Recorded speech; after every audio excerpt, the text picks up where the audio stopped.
Fala pessoal, sejam todos muito bem-vindos a mais um episódio do Awari Talks. Esse é o nosso segundo episódio. Esse podcast é um formato onde a gente vai trazer profissionais, especialistas em diversas áreas do mercado tech, e esses caras vão compartilhar um pouco das experiências deles com a gente. Eu sou Gabriel Facenda e você é o host desse episódio, dos outros, para frente. Hoje a gente está trazendo aqui o Paulo, que é Product Lead na Open Finance Brasil, mentor e instrutor de Product Management no Awari e também de outras plataformas. E, cara, ele tem mais de 10 anos de experiência nesse mercado. Então, Paulo, seja muito bem-vindo. Obrigado por ter aceitado o convite de participar aqui com a gente. Obrigado, Gabriel. Um prazer estar com vocês. Obrigado aí por fazer parte desse time da Awari, esse time de feras. Estou com muita expectativa para o nosso papo aqui. Vai ser muito bom e espero trocar figurinhas com vocês aí para a gente começar 2024 com tudo. O Paulo, para quem não sabe, ele é um cara que é muito promotor, um cara muito proativo nas nossas redes. Ele sempre fica postando aí, repostando stories, isso é bem bacana, a gente sempre tem uma comunicação bem legal com nós. A gente fica feliz de trazer ele para cá, ele que é nosso instrutor, nosso mentor também, é um cara com bastante experiência. E Paulo, antes de a gente começar, falar que a Awari aqui, a Awari é a melhor plataforma para tecnologia no Brasil. E, cara, a gente oferece formações completas, né, completas lá na área de dados, gestão de produtos, design, programação. E os nossos alunos, eles têm acesso, né, a aulas ao vivo, também a aulas gravadas, com instrutores que normalmente são referências no que fazem, como o Paulo também é nosso instrutor. Além disso, as pessoas dentro dessa plataforma, a nossa plataforma tem acesso a mentorias em inglês, em português, com mentores aí que são especialistas em essas tecnologias renomadas no mundo inteiro. Então, vai ter profissionais aqui, trabalham no Brasil, vai ter profissionais dos Estados Unidos, da Europa, de todo o mundo, todos concentrados em uma única plataforma, sempre pensando na melhor forma de promover a educação em tecnologias. Bom, e se você está acompanhando esse episódio aqui e tem interesse em fazer parte dessa comunidade técnica aqui dentro da Awari e expandir seus conhecimentos, a Awari está te oferecendo 10% de desconto.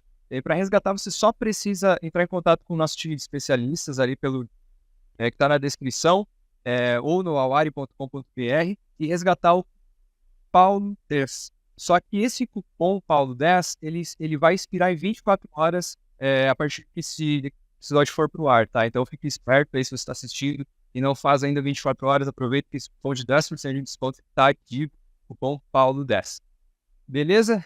Então, cara, bora lá, vamos começar essa conversa. Paulo, cara, eu tava aqui analisando e até refletindo um pouco sobre uma trajetória. Eu trabalho em marketing aqui na Awari, e você também trabalhou já com marketing, cara, no início da tua carreira, e hoje você está em gestão de produtos. Cara, como que tu veio parar em gestão de produtos? Bom, Gabriel, eu costumo falar que eu sempre fui um marqueteiro analítico e um marqueteiro curioso. Comecei a minha trajetória profissional falando sobre marketing digital, ali sobre estratégias de segmentação, de comunicação, só que eu sempre tive esse viés questionador, então não bastava você, como Gabriel, como stakeholder, falar assim, Paulo, faça o marketing desse produto.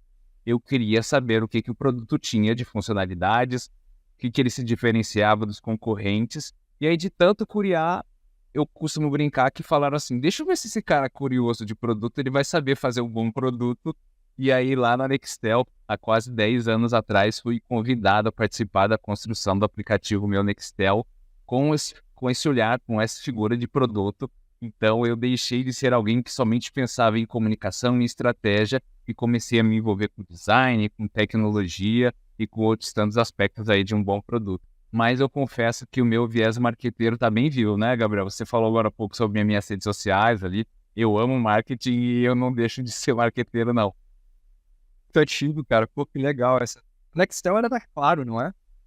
Exato. Hoje em dia ela foi adquirida pela Claro. Na época que eu estava lá, ela era uma unidade de negócio independente, mas hoje ela faz parte da Claro. Que massa, cara. Que é uma trajetória bem... eu ainda não consigo me imaginar essa área de produtos. Porque a área de produtos, ela é bem complexa, né, cara? Como é que você aprendeu isso?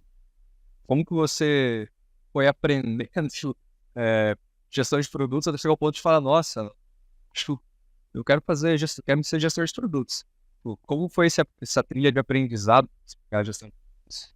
Maravilha. Eu posso dizer com muita humildade que eu estou aprendendo, tá, Gabriel? Todos os dias é uma área dinâmica, tudo muda. Então, se você muda de segmento, você muda suas habilidades, suas necessidades de entendimento técnico, entendimento de negócios também.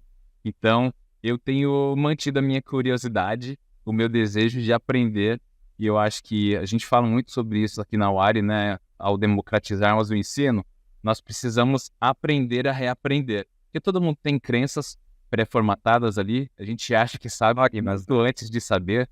Então, muitas vezes eu preciso quebrar a cabeça para desaprender algo que eu jurava que eu estava certo. Então, isso tem um pouquinho sido a minha vivência no dia a dia. E, no final das contas, são pessoas que fazem a nossa trajetória acontecer, né, Gabriel? Então, aprender o máximo possível com todo mundo que está ao meu redor, tirar dúvidas ali. Muito do começo da minha trajetória foi sobre a parte técnica, porque eu não entendo... Hoje entendo um pouco mais, mas de lógica, de programação, não sou um desenvolvedor aí nato, então eu sempre pergunto ali o que significa cada uma das coisas para poder entender como que os produtos funcionam no final do dia, né? Tem um negócio, cara, eu sempre gosto de falar que a gente sempre precisa. Bom, você não precisa ser um programador, mas é importante pelo menos você saber lógica de programação para entender que caminho que estão indo. E quando você está falando de produto digital, basicamente todo digital tem um back-end. Cara, você não precisa saber programar, mas entender, você conseguir se comunicar com programação é muito importante, ainda mais na liderança, eu imagino. Com certeza. No fim do dia, sim, Gabriel, até tive uma conversa hoje a respeito disso. Você não precisa ser um especialista de design para saber o que que é um bom design e o que que é um design ruim. Então, a mesma coisa serve para tecnologia. Ainda que você não saiba codificar com determinados comportamentos de uma plataforma, de um site, de um aplicativo, você percebe que aquilo ali está ruim. Então, no fim do dia, acaba sendo o que a gente chama nos nossos cursos de Product Sense ou senso de produto. No fim do dia, a gente interage com produtos, com plataformas o dia inteiro. Então, ainda que a gente não perceba, nós vamos entendendo o que que é uma boa experiência do Netflix, da Apple, do Google, do ChatGPT, e a gente tem tecnologia no nosso dia a dia. De alguma forma, está muito mais fácil do que quando eu comecei lá atrás, esse dado frequente, com a tecnologia. Vai sendo meio um treinamento por osmose. Exato. Cara, começo da tua jornada, essa migração, carreira, você foi fazendo para Product Manager, você conversou com algumas pessoas, tipo, alguns mentores. Hoje você é mentor também. Naquela época você tinha acesso a mentores que puderam fazer essa ponte com você e te apresentar alguns novos pontos de vista sobre você, sobre aonde você queria chegar. Eu confesso que as coisas melhoraram bastante nos últimos anos e a Wari tem um papel fundamental nisso, de formalizar a posição ali de mentores com pessoas mais experientes. Anteriormente, no início da minha trajetória e aí no decorrer dos anos, eu sempre procurei pessoas que tinham experiências nos assuntos que eu gostaria de aprender. Então, não eram mentores formais para poder alguém me falar assim, eu sou seu mentor, Paulo, eu vou te ensinar, mas ao mesmo tempo, em todas as minhas conversas, eu tentava ser intencional. Então, Gabriel, eu tô com uma dificuldade assim, já aconteceu com você ou é só comigo? Eu tô quebrando a cabeça à toa, e aí eu ia pegando algumas dicas no fim do dia. Eu confesso que eu sou um cara bastante acelerado, Gabriel, então eu não gosto de perder o caminho, sendo que eu posso acertar o caminho. Então, geralmente, eu gosto de perguntar para quem ali já venceu desafios parecidos, quais são algumas dicas ali. Não acredito em bala de prata. Eu sei que não são 5 dicas infalíveis para você ser um ótimo Product Manager. É uma trajetória diária, você vai precisar quebrar muita cabeça.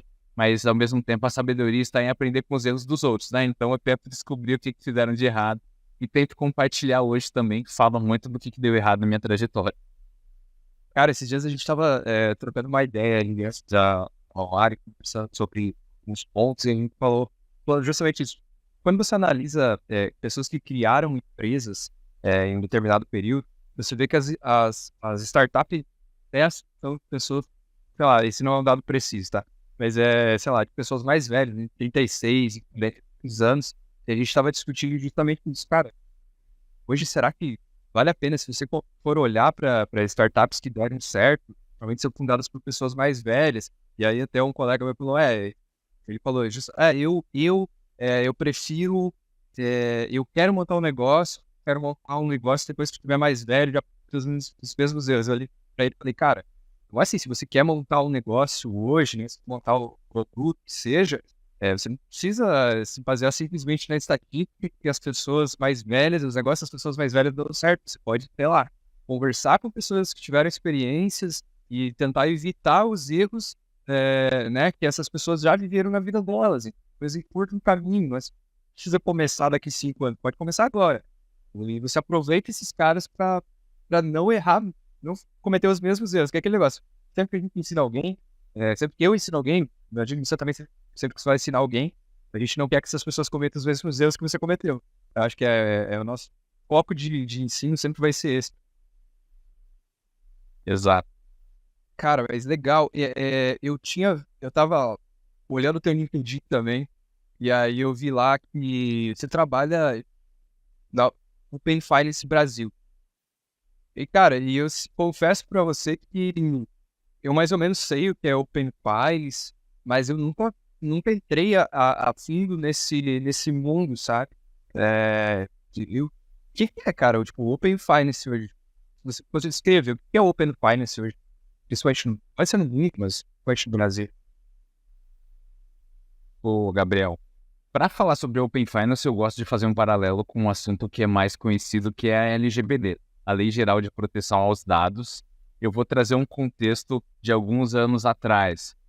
Todo mundo tem um ecossistema financeiro, uma vida financeira, então imagine que o Gabriel tem uma conta no Banco Azulzinho, uma conta que você já tem há 10 anos, e anteriormente a premissa, antes da Lei Geral de Proteção aos Dados e a Open Finance, era de que as informações que o Gabriel tem na conta do Banco Azulzinho são de propriedade do Banco Azulzinho.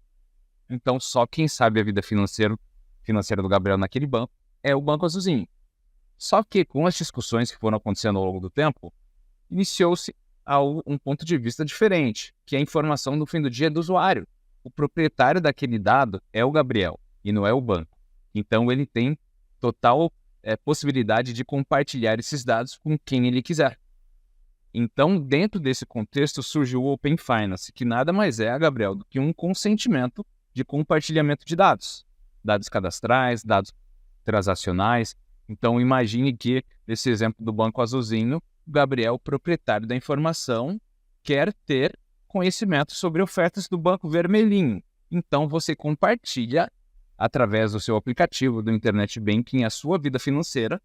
E aí o Banco Vermelhinho fala assim, Gabriel, você tem um produto aqui que está custando mais caro do que eu tenho para te oferecer. Você não quer contratar o meu produto? E aí, através do seu consentimento, de uma informação sua ali, pessoal, transacional, você tem acesso a uma ampla gama de produtos diferenciados, com ofertas personalizadas. Então, de alguma forma, isso facilita a democratização brasileira aqui em relação à vida financeira. A gente sabe que nós não temos ainda essa cultura financeira no Brasil. Então, não dá nem para falar de investimentos ainda, né, Gabriel? É difícil, às vezes, fechar a conta básica do dia a dia, e não gastar mais do que ganha. Então, o Open Finance tem esse objetivo de democratizar ali produtos financeiros, gerar mais competitividade. Então, os bancões podem concorrer e vão concorrer com fintechs, com bancos digitais. Então, no fim do dia, é uma agenda super estratégica conduzida pelo Banco Central do Brasil, porque o objetivo é gerar mais contratações ali de produtos financeiros e, ao mesmo tempo, mostrar para as pessoas que elas são livres para a tomada de decisão. Você não precisa contratar um produto que não é bom para você, porque você desconhece outras ofertas. Então, no dia a dia, é muitos techniques, é muita API, tem muito ecossistema ali por trás sendo desenvolvido, mas para o usuário final, no fim do dia, acaba sendo um processo de acesso aos produtos mais competitivos. Muito interessante. Eu não sabia exatamente por esse ponto de vista. E aí, é justamente o que você falou, né? É aumentar muito a competitividade e também, por um lado, é muito bom para o sistema bancário, porque aquece muito, né, o sistema bancário. Agora, se dados, né, falam que, se dados é a nossa moeda, então E o Open Finance é mudança de jogo. Mas, cara, tipo, isso essa é uma ação do Banco Central brasileiro, é a privatização, tipo, funciona Legal. esse... Essa é uma ação do Banco Central e, assim, anteriormente era um projeto, vamos dizer assim, à parte dos bancos. Então, alguns bancos demonstravam interesses, alguns bancos não demonstravam interesse, mas ele foi regulamentado alguns anos atrás. Então, instituições financeiras, bancos precisam fazer parte do Open Finance hoje aí, e aí cada uma das instituições contribui financeiramente, inclusive falando. Isso é proporcional com o lucro que elas possuem dentro do período de um ano, por exemplo. Então, todas precisam participar do Open Finance justamente para garantir essa competição mais saudável. E é uma agenda direcionada pelo Banco Central. Temos consultorias diversas, inclusive a Chicago Advisory é a consultoria que presta esse serviço justamente para garantir o desenvolvimento de APIs que, de alguma forma, eu costumo fazer um paralelo aqui, Gabriel, é como se fosse uma caixa de água em que todas as casas ali precisam se conectar tecnicamente para que elas tenham o mesmo padrão de APIs, o mesmo padrão de comportamentos. Então, a consultoria ela presta esse serviço para o Banco Central, justamente desenvolvendo esse esqueleto para que todas as instituições financeiras consigam se comunicar dentro de um padrão. Cara, eu sabia que era meio que normatizado. Eu pensei que era o banco, a fintech ali que é mais avançada, ela quer utilizar porque ela quer mover a experiência do usuário. Mas então, se é uma coisa normatizada, tira aquela ideia de que Open Finance é uma tendência passageira, né? Traz alguma coisa que de fato veio para ficar, uma coisa regulamentada pelo Banco Central, né? Pô, se é uma norma, todo mundo tem que usar isso. Ora, Exato. Assim, tem algumas questões, algumas premissas aí, a gente não vai entrar tanto nas nuances. Não são exatamente todas as instituições financeiras, todas as fintechs que são obrigadas, mas as principais, quando a gente pensa numa conta digital, elas sim vão fazer parte do Open Finance. Então, não é uma tendência, não é algo passageiro, na bem da verdade, assim, até trazendo um contexto, hoje o Open Finance brasileiro é a referência a nível mundial. O Open Finance ali no Reino Unido começou com esse embrião mesmo, com esse conceito, com essa ideia, e hoje de cara o Brasil já é um porta-voz do assunto para a América Latina, para outros países, para Israel, para Dubai e companhia. Então, nós seremos um celeiro aí de tecnologia para o mundo inteiro. eu imagino que tenha muito hater dessa ideia. Aquelas pessoas que ficam falando, agora o governo vai saber tudo da minha vida, mas imagino que deve ter muito isso. É uma questão, assim, Gabriel, muito sensível. Você que trabalha com marketing também sabe disso. Porque, ao mesmo tempo que os bancos colocam uma publicidade dizendo Gabriel, tome cuidado com compartilhar seus dados. O Open Finance, ele pressupõe compartilhamento de dados. Então, precisa de um traquejo de uma comunicação ali para garantir que aquele usuário pense, tome cuidado com quem você compartilha, mas, ao mesmo tempo, o Open Finance é seguro. Então, você pode compartilhar aqui. É uma meta desafiadora. Nossa, muito difícil. Imagino, cara. Imagina as tecnologias por trás disso. Pra essa proteção de dados. Isso é algo realmente bizarro. Mas você trabalha dentro do Open Finance com gestão de produto. Cara, como é que você descreve hoje tipo, o teu trabalho, assim? Cara, eu sou gestor de produtos, mas como funciona a tua gestão? Qual que é o produto que você gere lá dentro? Assim? Qual são a ideia de gestão que você tem? Legal. A gente divide os produtos, Gabriel, como produtos cadastrais e transacionais, que é o que a gente chama. Então, nós temos produtos de investimentos, por exemplo. Então, os usuários eles podem compartilhar investimentos de renda fixa, renda variável, títulos do Tesouro Direto, compartilham informações de uma instituição financeira com outra instituição financeira. Esse é um exemplo também. Produtos de câmbio. Então, imagine que o Gabriel tem $100 mil na sua conta e você vai compartilhar isso. Então, são por naturezas de produtos diferentes. Basicamente, investimentos, câmbio, operações de crédito, que são empréstimos e produtos nesse sentido, e em breve seguros também. Então, são por natureza de produto que a gente cuida no dia a dia. Pensando do ponto de vista de stakeholder, claro que o usuário final é o stakeholder principal, é o grande aprovador ali, porque é ele que gera o consentimento, que gera o compartilhamento dessas informações, mas os bancos, as instituições financeiras, possuem um papel fundamental dentro de tudo isso, porque imagino que cada um tem o seu ecossistema técnico, a sua estrutura, alguns já são mais antigos, então tem aqueles monolitos, digamos assim. Então, de alguma forma, meu trabalho junto com o meu time é conduzir uma comunicação que seja única ali e facilite a interação entre todos. Eu brinco que é como se eu sou brasileiro, estou falando com o japonês e o nosso idioma é o inglês. Então pode ser que dê algumas perdas no meio do caminho aí, mas o objetivo é que cada um consiga se conectar aí e fazer do Open Finance cada vez um lugar melhor. Mata, cara, muito legal isso. É legal você conhecer essas coisas novas. Paulo, qual que é o maior desafio que você já enfrentou hoje gerindo um produto?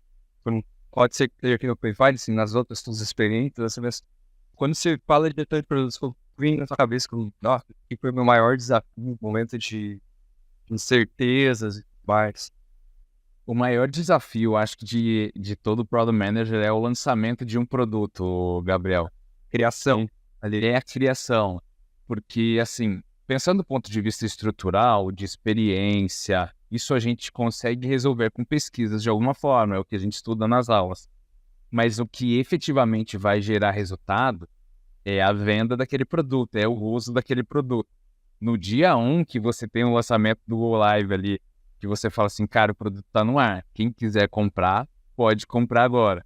É aí que dá aquele frio na barriga gostoso, de você poder falar assim, cara, eu criei aquelas metas junto com o meu líder ali, com o departamento da empresa, de que a gente ia ter 100 mil vendas naquele mês. E aí você vai acompanhando 1, 2, 10, e aí aquele número de 100 mil acaba sendo praticamente inatingível. Eu acho que esse é o grande desafio, de você sair da teoria, que na teoria o PowerPoint aceita tudo, o Excel aceita tudo, mas a realidade é muito diferente. Assim como quando você trabalha com marketing e você sobe uma campanha, você tem expectativas, mas se aquilo vai dar certo, ninguém sabe. Nunca sabe, né, cara? Às vezes a gente tem que mudar as metas, senão a gente não é aqui. Cara, mas foi legal esse ponto. E você começou a fazer mentorias quando você decidiu, nossa, agora eu acho que eu quero começar a mentorar e tal. Qual que foi a ideia que te levou a ser um mentor nessa área de... Legal. Cara, assim, dentro das minhas reflexões ali, eu acho que no mundo da pandemia ainda que isso aconteceu, comecei a pensar a respeito de que, poxa, cara, a minha carreira precisa ser algo mais do que trabalho, entrego os produtos, ganho meu dinheiro, pago os meus boletos e tá tudo certo. Eu queria me conectar com o meu propósito, eu sempre pensei e considerei muito pessoas no meio do caminho, e aí eu pensei em formas de, cara, como que eu posso ajudar? Porque no fim do dia nós trabalhamos em empresas, em ecossistemas de negócio, e aí parece, às vezes, até um mundo macabro, né? A gente tá para o escritório, a gente faz isso e aquilo outro, mas o que que eu tô fazendo pela sociedade? É mais fácil entender isso quando a gente pensa num médico, num enfermeiro, num bombeiro. E aí eu pensei, cara, mas se é isso que eu faço, eu quero ajudar alguém com o que eu faço. Eu quero trazer aprendizado, conhecimento. Aqui contando um pouquinho da minha história, Gabriel, eu sempre fui muito estudioso. E aí, algumas vezes eu pensava assim, cara, mas o professor está explicando de uma maneira difícil. Meus colegas não estão entendendo. Então, o que que eu posso fazer para cortar esse caminho aí, facilitar esse aprendizado? Então, eu fui desenvolvendo ali uma retórica desde mais cedo, assim, para tentar tornar o ensino algo mais acessível. E aí, muitas experiências de vida, assim, me levaram a querer compartilhar aquilo que eu tenho aprendido. E no fim do dia é uma troca, Gabriel, porque nenhuma mentoria é igual à outra. Às vezes a gente pensa que vai para ensinar e a gente volta aprendendo muito mais coisas. Nas aulas ao vivo, a mesma coisa, nas trocas ali. Então, essa dinâmica, no fim das contas, é o que gera a nossa sobrevivência, né? É o aprendizado que a gente vai trazer no sentido, assim. Mas respondendo a sua pergunta de maneira mais prática, foi na pandemia ali que eu refleti sobre a minha carreira e eu pensei que eu queria devolver às pessoas, à sociedade, o bem que eu estava vivendo aí, e graças a Deus pela minha carreira também. Cara, isso é genial. É simplesmente muito bom esse pensamento. Eu me encontrei num caminho bem similar. Eu ainda estou cursando, eu ainda faço. Você é formado, Paulo? Você fez alguma faculdade? Eu sou formado em marketing pela USP, inclusive. Caraca, foi legal. Eu faço engenharia física na UFSPar, em São Carlos. E E eu também, no momento, chegou um dia, assim, eu moro longe de casa, Catarina, moro aqui no estado de São Paulo, e aí um dia voltando para casa, aquela vez eu estava indo de ônibus, tinha muito tempo para pensar, e eu parei pensar, cara, por que eu tô fazendo? Por que eu tô aqui? Por que eu tô fazendo isso, sabe? E aí comecei a refletir no sentido das coisas, como que a gente busca sentido, e como todo mundo tem que propósito, uma coisa que faça no final do dia te faça bem, né, cara? E, pô, esse ponto da mentoria é muito interessante. Bem legal mesmo. Pô, é um ponto de vista diferente, bem diferente. Cara, isso me traz, assim, um conforto várias vezes, assim, quando as coisas dão errado, na hora a gente fica bravo, né? A gente fica irritado. E eu falo assim, cara, eu sou muito cabeçudo, como que eu deixei isso acontecer? E aí, só que se a gente não traz o sentido, o erro se torna simplesmente o erro. Mas quando eu percebi que o meu erro poderia significar o não erro de outra pessoa, eu comecei a enxergar as coisas de uma outra forma. Então, que bom que eu errei para outras pessoas não precisarem errar. E aí isso trouxe sentido ao meu sofrimento de alguma forma ali, sabe?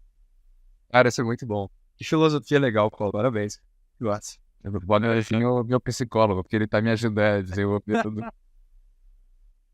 Obrigado, psicólogo do Paulo. Pô, isso aí tá ajudando bastante. Cara, muito bom. E assim, você falou, né, que tem muitos erros, tal, ensino para as pessoas.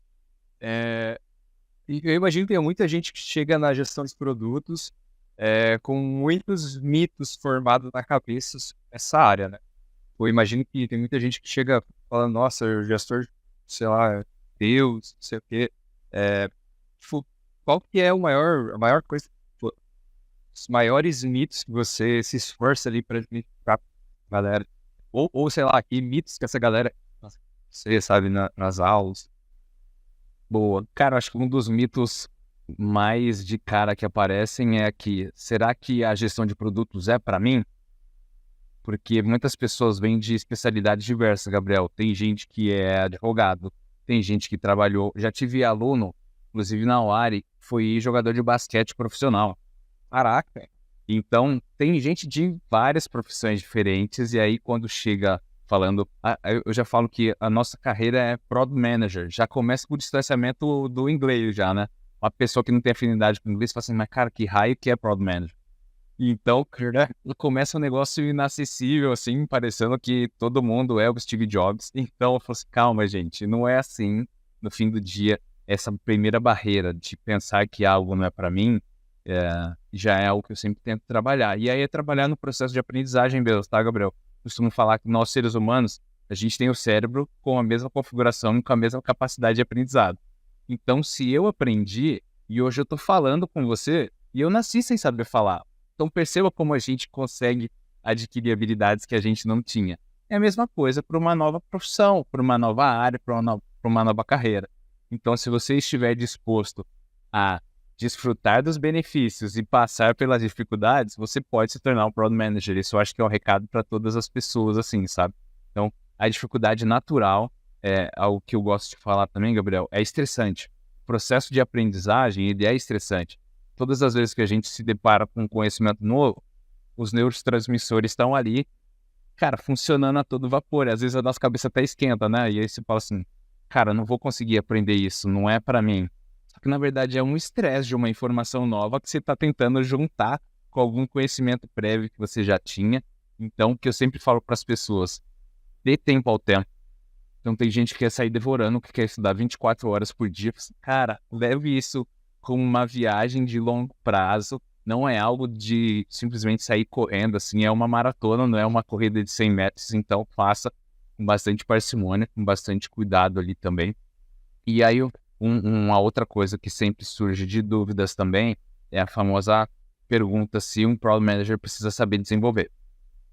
E eu falo que não necessariamente. Algumas empresas, alguns desafios precisam que o Product Manager seja também alguém que já teve uma experiência como desenvolvedor, mas na sua grande maioria não é um fato. Isso não significa que você não vai precisar se desenvolver e aprender a ler ali de alguma forma códigos, ter uma lógica de programação por trás. Mas eu acho que são os principais mitos que surgem ali no dia a dia, sabe? você falou ali da dificuldade, todo mundo quer sugar muito conhecimento depressa e acaba ficando ansioso. Eu vivo muito isso na minha formação enquanto ainda aluno, né? Mas e tal, a gente se depara, os professores, eles comumente falam assim, engenharia física é um curso muito difícil. E assim, os professores, eles pegam e eles falam, cara, você tem que chegar em casa, bater o olho no problema e ir dormir. Porque quando o problema é difícil demais, teu aprendizado ele tem que ser mais demorado, que amanhã você acorda com uma ideia diferente. Eu acho que isso serve muito a qualquer coisa, a ideia de negócio. Se hoje eu tenho a ideia de montar um produto, um negócio, que eu penso, eu discuto aqui com o Paulo e, nossa, acho genial, e aí eu quero implementar hoje ainda e falo, não, calma, dormi. Aí, pô, no outro dia você acorda e se faz a reunião com o Paulo de novo, você vê, caraca, olha, tem isso aqui que a gente percebeu, você pode mudar. Então, a gente fica mais experiente, né, com o passar de um simples dia para o outro, a gente consegue refletir, olha, dá para ir nesse calor, nessa discussão. Então, Sim. pô, muito legal. O Paulo é uma pessoa que fala muito bem, hein, pessoal. Caraca, um discurso muito bom, dá para ver que é mentor. Ah, vamos compartilhar tuas redes sociais aí, Paulo, para o pessoal te acompanhar. E aí, teu Instagram, Legal. qual O algo? Instagram é @paulolisboa.br, de Brasil mesmo. Sou brasileiro, tenho orgulho de ser brasileiro, Gabriel. E aqui nem só de jogador de futebol se faz o Brasil. Então, eu sou um Product Manager que quer levar o Brasil aí, mundo afora. E o meu LinkedIn é Paulo Victor Lisboa. linkedin.com/, Paulo Victor Lisboa. Show de bola, cara. Galera, ó, eu vou deixar aqui nas descrições, em todas as descrições possíveis, vai estar aí para quem quiser acompanhar o Paulo. Ele publica bastante conteúdo, eu acompanho ali, é um cara que está sempre muito ativo e isso é bem legal, conteúdo bem interessante para no dia a dia, porque a gente já segue um monte de besteira, né, Paulo? Então é bom a gente se policiar um pouco e seguir o postal útil para a gente consumir conteúdo. Cara, assim, pensando em estratégia de produto, tá? A gente sabe que Product Management, no geral, sei lá, Product Owner, tem diversas metodologias, porque afinal é uma escola, né? É uma escola, é uma filosofia, todos as suas metodologias envolvidas. Mas eu queria saber se você acha alguma coisa nesse processo ao de desenvolver um produto que está ultrapassada. Tipo, você fala que, nossa, isso aqui deveria mudar, ou sei lá, isso aqui eu já mudei, isso aqui não. Tem alguma coisa que você discorda hoje em dia no processo? Eu acho que algo que eu discordo, ele é muito mais comportamental do que do ponto de vista de metodologia, tá, Gabriel? Pontos que eu acho importante a gente falar. Um bom produto, ele é construído com várias cabeças pensantes. Então, você não vai ser, provavelmente, eu não sou o Steve Jobs, então eu não consigo ter todas as ideias sozinhos. Então, eu preciso conversar com várias pessoas do meu time ou de fora do meu time para estabelecer um olhar melhor para determinadas situações. Então, você não querer ser estrela já é um ponto importante. Anos atrás, tá, Gabriel? Você falava que o PM é o CEO do produto, que ele podia decidir o que ele quisesse. Na vida real não é assim. Você continua tendo líderes, você continua precisando prestar contas, você tem stakeholders para cuidar. Então, no fim do dia, é um trabalho colaborativo ou criativo que todo mundo precisa se inteirar em relação a tudo isso. E algo importante também, já aproveitando e falando de tendências para 2024, mas são tendências permanentes na vida de um Product Manager.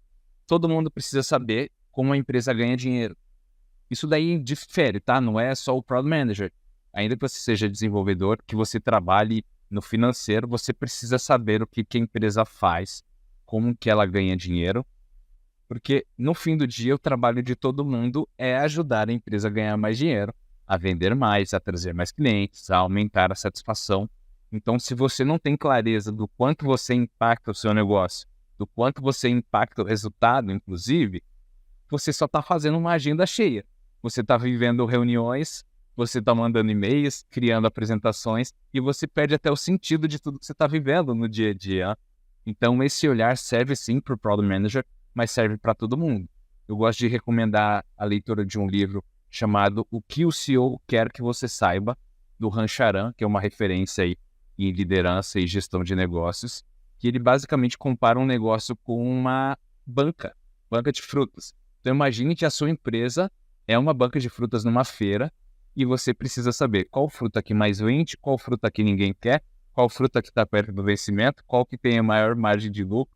Então, no fim do dia, negócios se constroem dessa forma. A gente precisa saber o que precisa ser feito para o negócio ter perenidade, que é o objetivo de todo mundo, que a empresa dure por mais tempo. Então, um Product Manager que não entende de negócio, ele está perdendo tempo, tá, Gabriel?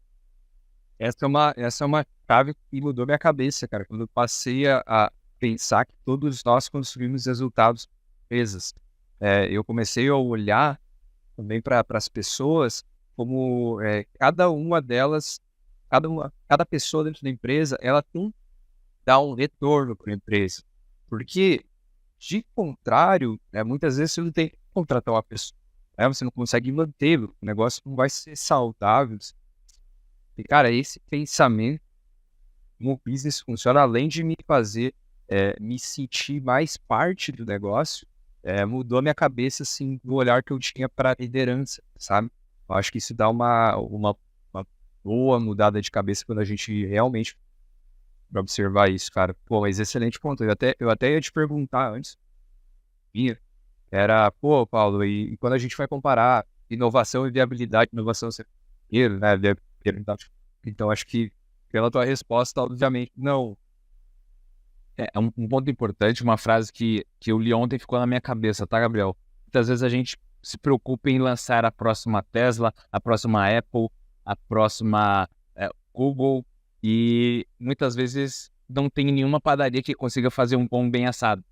Então, às vezes, o básico bem feito é algo que vai resolver muitas das dores que os alunos trazem no dia a dia, associando a gestão de produtos, o Product Management, com a inovação do ponto de vista disruptivo. E eu falo assim, gente, calma, tem muitas empresas no Brasil e no mundo que fazem melhorias que são implementares, são complementares. Não é o Uber não surge todos os dias, Netflix não surge todos os dias. E provavelmente não é algo que vai acontecer o tempo todo.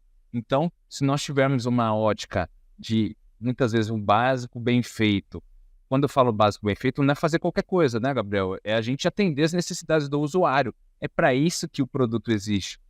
Eu lembro aí falando sobre marketing, né? Eu estudei Kotter lá na faculdade e aí falava que o marketing ele tem esse viés de ser um processo humano de trocas em que existe ganho entre ambas as partes. Então, um Product Manager, ele é alguém que constrói valor para um usuário e constrói valor para o negócio também. Então, seja isso de uma forma muito disruptiva, ou seja isso de uma forma básica, tá tudo bem. Funcionando, gerando resultado, tá tudo bem para todo mundo. Olhando para isso, cara, você falou uma coisa, não sei porquê, mas despertou na minha cabeça uma coisa que uma gestão de produtos ela é muito ampla, muito ampla. Ela pode ser gestão de digital, como pode ser de um físico. E aí me traz a cabeça, cara, tem muita empresa grande, muito mal gerida, produtos muito mal geridos. Então, se você simplesmente quiser se dedicar à gestão de produtos, ser um excelente gestor, com certeza vai ter espaço nesse indústria tradicional ainda. Porque, cara, a gente sabe que os processos são muito ineficientes em muitas companhias. E, assim, aí a gente pega para o mundo de inteligência artificial. Você falou, as executivas, tal. Mas, cara, hoje em dia, existe um papo de Product Manager vai deixar de ser uma profissão altamente requisitada? Existe um papo de que vai haver grandes mudanças? Você está por dentro disso? O que o pessoal vem falando hoje em dia? Inteligência artificial e de Product Manager e gestão de produtos no geral. Legal. Ponto importante que eu gosto de falar sobre isso, tá, Gabriel? Primeiro, assim, muitas pessoas não entendem o que é uma inteligência artificial. Então, quando a gente interage com um chatbot, por exemplo, que é uma automação de processo, que é um roteiro pré-formatado, algumas pessoas estão chamando de inteligência artificial. E não necessariamente é isso. Então, é um ponto importante de nós definirmos o que é uma inteligência artificial. Outra coisa, a gente passa por um momento aí macroeconômico a nível global, nesse mundo pós-pandemia, que nenhuma empresa tem dinheiro sobrando. Investir em inteligência artificial é caro. Então, por mais que seja uma tendência, não é uma tendência que em 2024 todo mundo vai ter inteligência artificial. Vamos, calma, não é por aí que as coisas vão acontecer. Isso não significa que nós não devemos aprender a lidar com a inteligência artificial. Tem uma habilidade que é importante. Nós, como usuários de inteligência artificial e Product Manager também, a gente precisa aprender a fazer perguntas, Gabriel. A gente foi treinado a dar respostas. E muito do funcionamento da utilização de uma boa inteligência artificial tem a ver com fazer boas perguntas. Então, um ser humano capaz de fazer boas perguntas, de alguma forma, ele nunca vai se deixar ser substituído pela inteligência artificial, porque ele consegue ter uma arte de reflexão ali. Ele pensa se aquilo ali que tá sendo exposto a nível de informação faz sentido. Eu uso bastante no meu dia a dia, tá? ChatGPT, Bard, por aí vai. E muitas vezes eu testo para saber se as respostas são coerentes, e tem muita coisa que não é coerente, Gabriel. Então, se você perder essa análise crítica, você vai ficar confiando em uma inteligência artificial. Claro, vai ser muito melhorada ainda, mas por trás de toda inteligência artificial teve alguém que precisou pensar. Então, a gente precisa estar pronto a isso aí também, né? Então, fazermos boas perguntas, estarmos preparados para lidar com tudo isso. Exato. Também uso bastante, principalmente o GPT, para automatizar algumas coisas. Cara, se você quer fazer uma pergunta, faz uma pergunta mal elaborada, às vezes a resposta é péssima, péssima. E aí você pensa, não, cara, também não quero do zero, então eu preciso de uma base melhor para ver se vai lá e elabora uma pergunta, aí você coloca tudo que tá na cabeça, você aprende a descrever o que você tá pensando. E aí, pô, te dá uma base muito melhor. Passa. Você tá no mercado há quanto tempo, Paulo? Mais de 10 anos? Quanto tempo?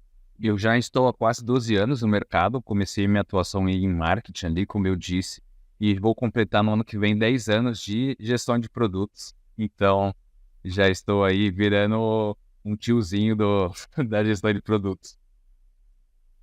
Cara, quando você saiu dessa área tradicional, né, marketing, você foi para gestão. E que você descobriu alguma coisa nova sobre o mercado?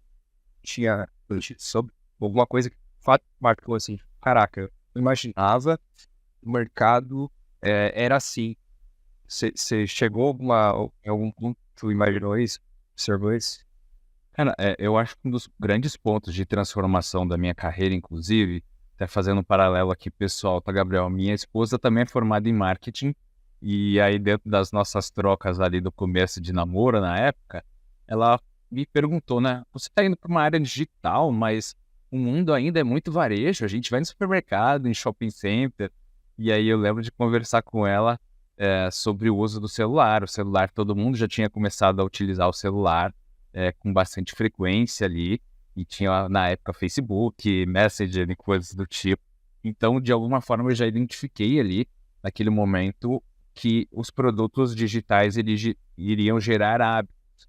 Então, já foi uma tendência que eu vi anteriormente, e é algo que a gente vivencia isso na prática, né, Gabriel? No dia a dia, assim, às vezes a gente está dirigindo, cara, a gente pega um semáforo vermelho. Primeira coisa que a gente faz é pegar o celular para ver se tem alguma notificação, alguma mensagem de alguma coisa. Então, nós deixamos de estar no mundo digital e o mundo é digital já. Então, não preciso mais me conectar à internet. A partir do momento que eu acordo até a hora que eu vou dormir, eu já estou conectado. Então, isso gera uma oportunidade imensa, mas ao mesmo tempo um desafio. Eu costumo falar com os meus alunos que no fim do dia todo mundo briga por atenção. Os nossos produtos brigam por atenção. Então, quando a gente fala sobre Netflix, quem que é o concorrente do Netflix? A resposta básica é o Amazon Prime, por exemplo, Disney Plus. Cara, só que você pode ter um joguinho do celular que vai competir a atenção com o Netflix. O iFood pode concorrer. A Wari pode concorrer com o Netflix. Então, é um mundo de competições não óbvias. Então, esse é o grande desafio. E aí a gente tem grandes aprendizados quando a gente vê a Apple querendo entrar em conta digital. Cara, quem imaginou que uma empresa que começou a vender computador está querendo criar uma conta digital? Então, o mundo vem muito mais mudanças por aí. A gente precisa estar aberto para tudo isso, né? Que louco, né, cara? Que massa isso. Excelente, bom pensar. Bom. Esses dias eu vi um post teu ali no, que era sobre, explorar a voz do usuário no produto, que você está falando, você tem uma competição muito grande no mercado, né, esse sistema, então você está competindo com diversos produtos digitais no mesmo nicho. Na verdade, você está disputando tempo, né? Tempo de uso. Sim. É basicamente isso. Então, cara, como que hoje você consegue incorporar a voz do teu usuário no teu produto? Porque superficialmente parece difícil. Um ponto importante aqui sobre voz do cliente, tá, Gabriel? Ouvir a voz do cliente não significa necessariamente fazer o que ele quer. Então, essa é uma grande sacada que a gente precisa parar para pensar. Existem metodologias que a gente chama de jobs to be done ali, que é o trabalho a ser executado, o porquê que o meu usuário de fato usa o meu produto ou usa um produto de um concorrente. Então, coisas simples, por exemplo, eu uso esse óculos para enxergar melhor, assim como você usa o seu óculos. Mas por que eu uso exatamente esse óculos desse modelo? Tem uma série de outros motivos por trás ali que precisam ser levados em consideração. E eu acho que o grande pulo do gato é nós ouvirmos o que o nosso usuário quer, o que é o conceito de sucesso para ele, e nós transformarmos isso com base em tendências e avanços. Tem uma frase que eu gosto do Henry Ford que diz assim: se eu tivesse ouvido o que as pessoas queriam, eu teria dado a elas cavalos mais rápidos, e não automóveis. Porque elas não sabiam que um carro existia. Poderia ser possível existir um carro. Então, de alguma forma, é isso que acaba acontecendo no dia a dia. Eu ouço o que o Gabriel espera, o que ele deseja que o meu produto faça, mas, ao mesmo tempo, eu não vou simplesmente tomar um pedido, não é uma pastelaria. O que você quer que o meu produto faça? E aí tem todo um trabalho de reflexão do time de design, do time de produto, do time de tecnologia, e se aquilo ali é viável para o negócio. Porque muitas vezes o que o cliente quer é o que é contrário à estratégia do negócio. Trabalhei em um mundo financeiro por muitos anos, né, Gabriel? Se a gente pergunta o que o cliente quer, ele vai falar assim, taxa zero para tudo. Taxa zero para empréstimo, para conta, para cartão de crédito. E como que faz para você manter uma empresa com taxa zero, né? Então precisa ter bastante parcimônia ali ao ouvir o usuário. Mas é fundamental, ser centrado no usuário é o que garante sucesso no longo prazo. Caraca, cara, então, é um mentor, né, gente? A gente aprende aqui enquanto faz um podcast, é muito bom isso. Cara, você falou ali da pandemia, né, que você passou por uma fase onde você acabou questionando qual era o teu papel, qual seria o seu impacto. E, e uma coisa que eu te pergunto é, imagina que você tem uma vida muito ativa, pelo que eu vida profissional bem ativa. E eu imagino que tenha várias filosofias por trás da sua vida, dessa sua rotina. E eu vou te fazer uma pergunta que vai te dar a possibilidade de explicar as suas filosofias se quiser. Que é como você equilibra o profissional e o pessoal, né? Que existe uma filosofia com essa diferença de essa separação. Cara, como que se faz isso? Boa. Eu acho que um ponto importante aqui, tá, Gabriel? Eu sou casado com a Isabela, então eu espero que ela assista depois do podcast para eu fazer a minha lição de casa aqui, para agradar minha stakeholder principal aqui, Gabriel. Marca ela nos comentários, né? Pois é. Então, eu acho que, assim, brincadeiras à parte, eu tenho uma comunicação muito franca com a minha esposa, desde antes, quais eram os meus objetivos pessoais, profissionais também. Então, a gente faz um planejamento casado. Então, quando eu vou dar aulas, quando eu vou dar mentorias, quando eu tenho meus compromissos aí aos finais de semana também, eu sempre informo minha esposa para a gente ter uma vida bastante alinhada. Então, o planejamento é a alma do negócio. No fim do dia, eu faço bastante coisa assim, tento me ocupar em tudo isso, mas eu vejo propósito em relação a tudo aquilo que eu faço. Eu não simplesmente me mantenho ocupado. Eu me sinto vivendo, me sinto bem com o que eu faço ali também. E aí um ponto importante que eu acho que depois de alguns anos de vida profissional, eu aprendi, tá, Gabriel? Às vezes a gente separa, né, o personagem da vida profissional do personagem da vida pessoal. E no fim do dia, eu tento manter a minha integralidade. Eu sou o Paulo 24 horas por dia. Eu não sou o Paulo trabalhando e o Paulo em casa e o Paulo com os meus amigos. Então, manter essa coerência sobre aquilo que eu acredito, no fim do dia me traz mais clareza, me traz mais tranquilidade também. Então, no meu tempo livre, eu gosto tanto do que eu faço que eu estudo, cara. Eu estudo, eu ouço podcasts, são formas de me desenvolver cuidando do Paulo do futuro também. Porque às vezes a gente fica tão sobrecarregado de presente, só trabalhando, só pensando no agora, só pensando no agora, e a gente deixa de investir no longo prazo. Então hoje eu estou colhendo alguns resultados daquilo que eu investi anos atrás. E eu espero que daqui a 5 anos, 10 anos, eu colhe os resultados do que eu estou plantando hoje também, né? Então só de estar aqui falando com você, já estou colhendo o resultado de algo que eu plantei algum tempo atrás. Então eu acho que de alguma forma, graças a Deus, o caminho está dando certo. Cara, muito legal a tua visão. Uma filosofia bem legal, é bem interessante. Quem tá ouvindo, com certeza vai gostar.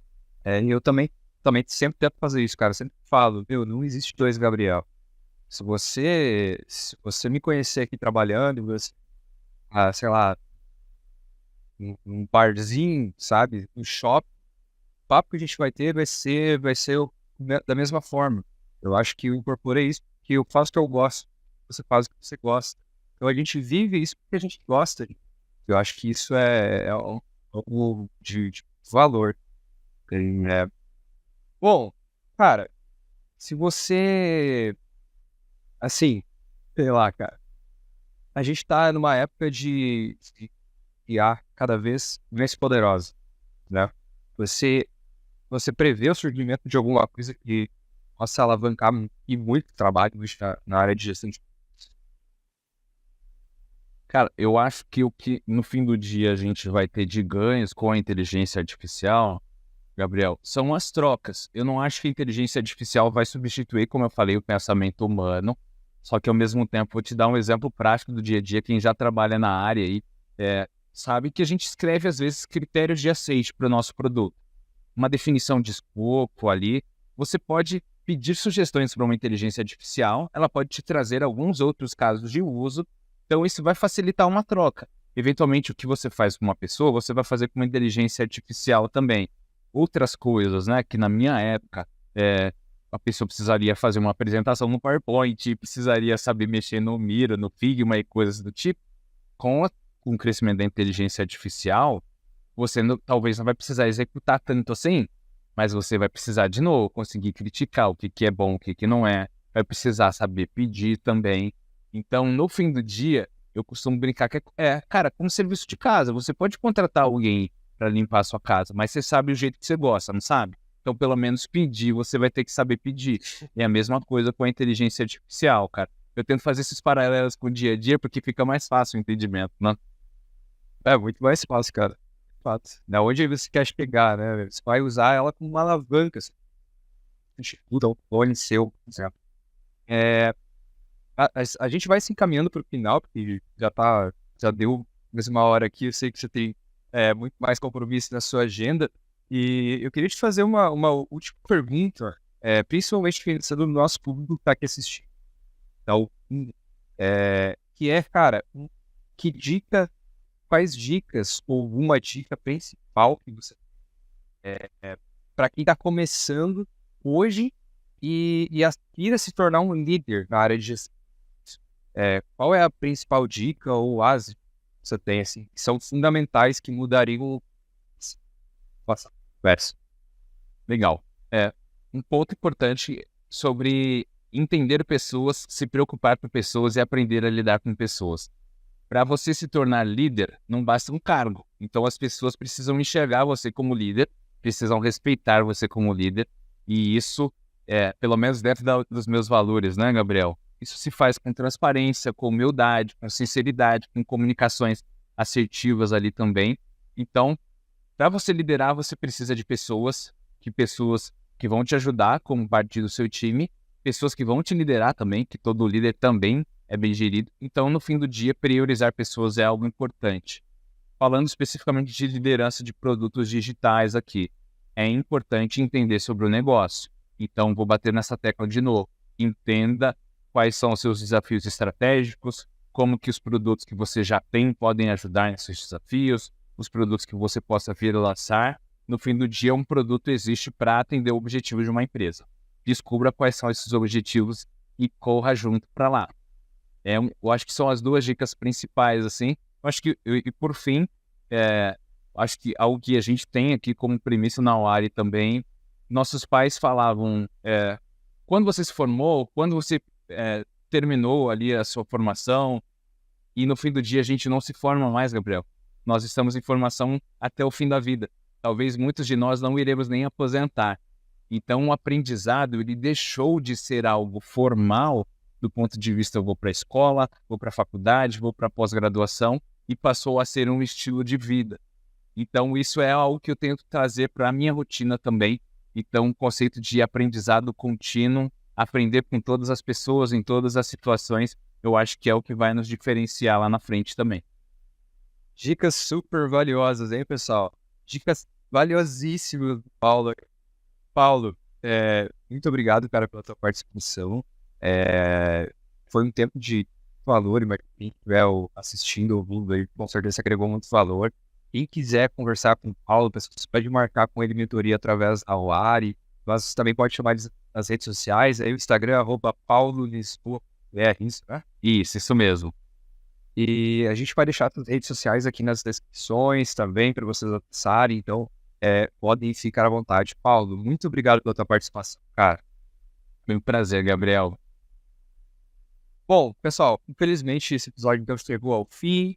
Esse e outros episódios eles vão estar disponíveis em plataformas de streaming daqui ao tempinho. Então conte para nós o que vocês acharam desse podcast, esse assunto, se você achar alguma coisa que não faz sentido, se querem dar um feedback para mim, feedback para o Paulo, fique à vontade nas nossas redes sociais. Vocês podem seguir lá o @AwariBrasil no Instagram. A gente também vai deixar as redes sociais aqui na descrição. Acesse nosso Instagram, acesse nosso site, awari.br, e conheça um pouco mais sobre essa plataforma. Tem muita coisa para aprender lá dentro, tem todas as trilhas de aprendizado, dados, programação, marketing, se vocês quiserem aprender, tem lá dentro. Então, realmente é a melhor plataforma de tecnologia do Brasil. E o nosso episódio fica por aqui. Aguardo vocês no próximo, acompanhe, a gente sempre vai liberar a agenda da programação da semana lá no Instagram, então acompanha nós para a gente poder difundir esse conhecimento no mercado. Um abraço e até a próxima. Valeu!